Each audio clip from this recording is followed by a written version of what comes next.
Hey guys, Andy here. Wanted to put together a really quick guide to give you some ideas on how to review your replays so that the replay review is meaningful and helps you improve your gameplay a bit faster.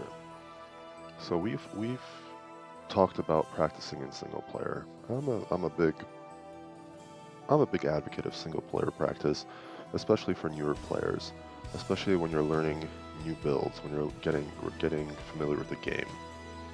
So what we've been doing is we've been preparing these kind of criteria, build criteria, for different sorts of builds they can do in different matchups.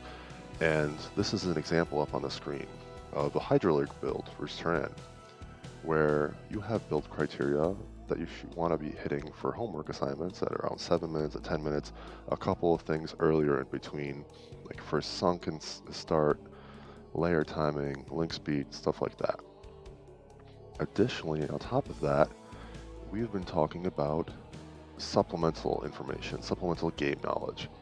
And sometimes the supplemental game knowledge you're just going to be getting straight directly from your coach in chat. Other times it's going to be available pre-written. There's just going to be like a template, a guide for how you should be thinking about a certain matchup. Here's an example of one that was put together by Hazelnut and Striker. So Hazelnut wanted to get better at mech.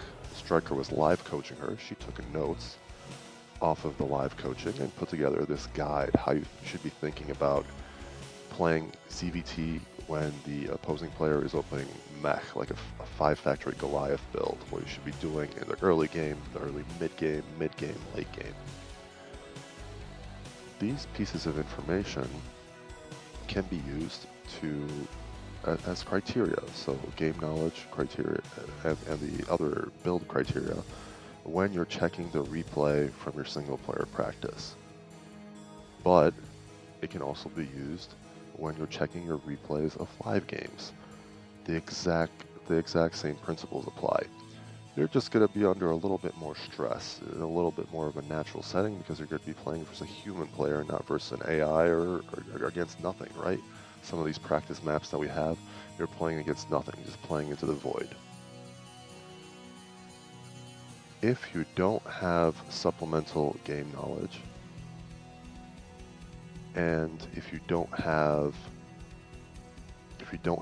this kind of build criteria, you can create it by yourself. And the way you create it by yourself is you find a replay of a better player who is executing a build, and you make this criteria by yourself. If you're not comfortable doing that, ask for help from your coach. They will help you out. Or ask for help in the general CPL channels. Someone will help you out. I'll probably have something ready that I'll just paste in for you.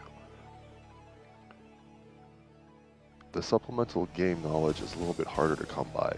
You really need a better player to be able to prepare that for you. So you need to be asking your T0 players, maybe even your T1 players, coaches, that's team coaches plus the general coaches, to get that supplemental game knowledge out of them. And a lot of times that's going to be, it's not going to be in any sort of prepared guide like the one that I showed you before. You're going to have to get it to this state. So you're going to be taking notes. Open up Notepad on your computer, take notes, get this supplemental game knowledge down. Then when you get into the replay, you can review, compare against your notes, against the build criteria, and see how you're doing. So let's take a really quick look at this. 2-hatch Muta versus Mech. And we're going to look at a replay and we're going to compare it against this guide prepared by Striker and prepared by Hazelnut. So in the early game, it's just a regular 2-hatch opening. By like 6 minutes, we want to have Muta out. We want to be on 2 hatches. We want to have good drone count. We want to have a sunken. We want to get ready to take our third base. Mid-game, up to 8 minutes, we want to have a third base done. We want to have 5 hatches going. We want to have Evo going. We want to have a Hydroden going. We want to be in a really good setting to start just macroing hard, because after 8 minutes is when the first mech push, like a first Goliath push, comes. So we want to be able to stomp that down. because stomping that down lets us go into mid-game, lets us go on further. And then after mid-game, it starts getting situational. But you want to keep upgrades going, you want to keep expanding, you want to start getting Hive, you want to start getting Queens, higher tech units, so you can start killing off tanks.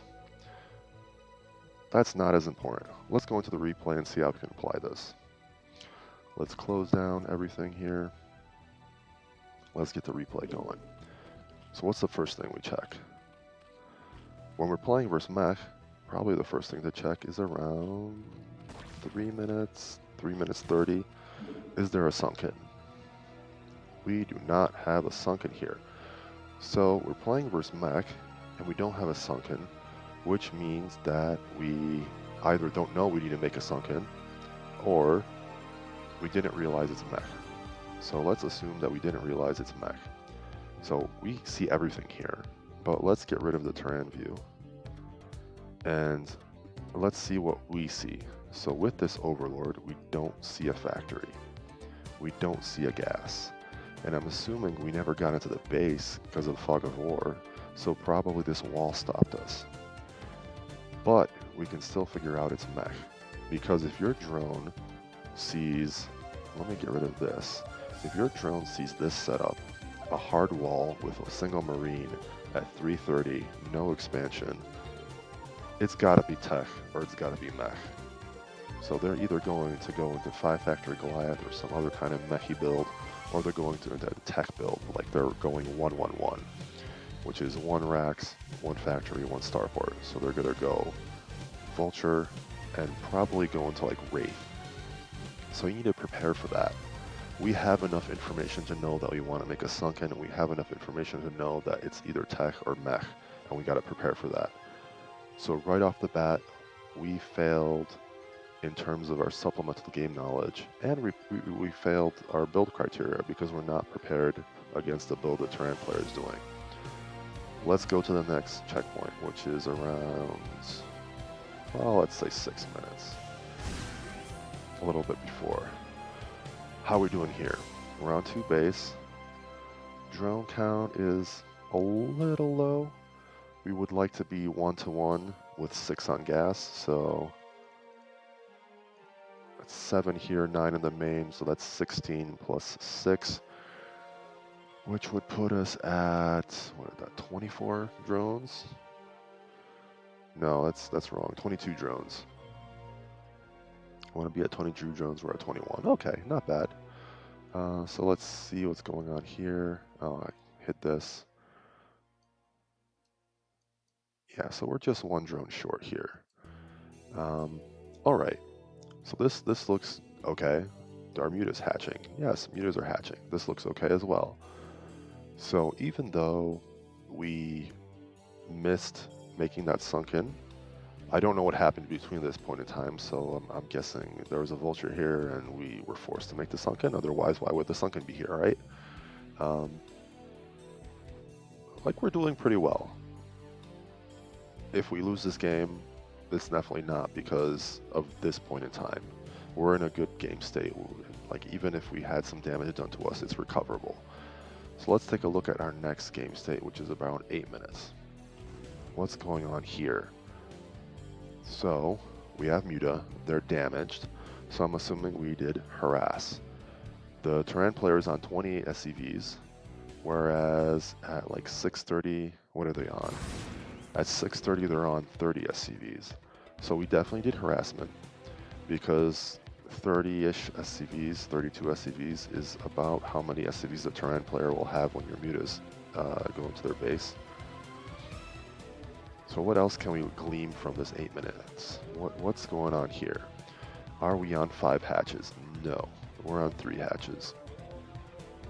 Do we have an Evo chamber to get Hydra upgrades going, like range or carapace? No, no Evo chamber.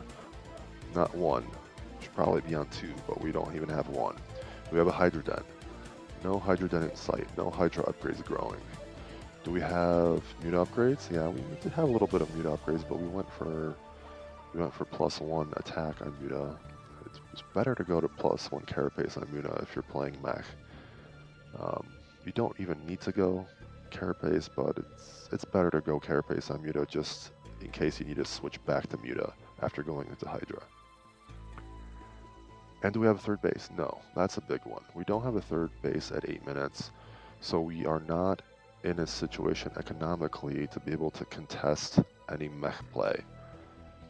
So we're like, I would treat this as we're all in. And is the Terran player dead? Well, let's see. Let's show their vision. The Terran player is not dead. They have SCVs. They're starting their third, fourth, and fifth factory.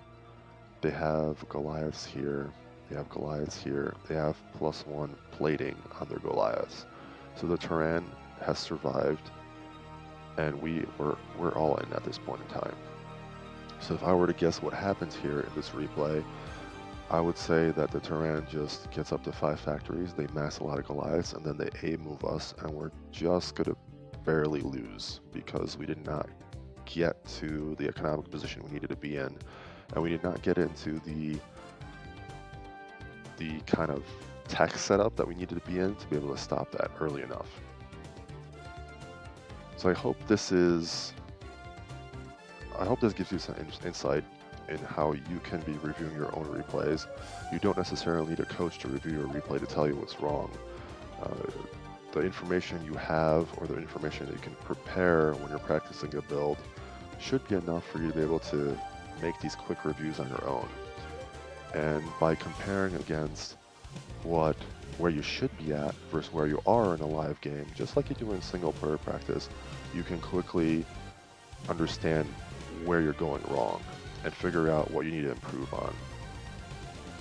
That's all for today. Thanks, guys.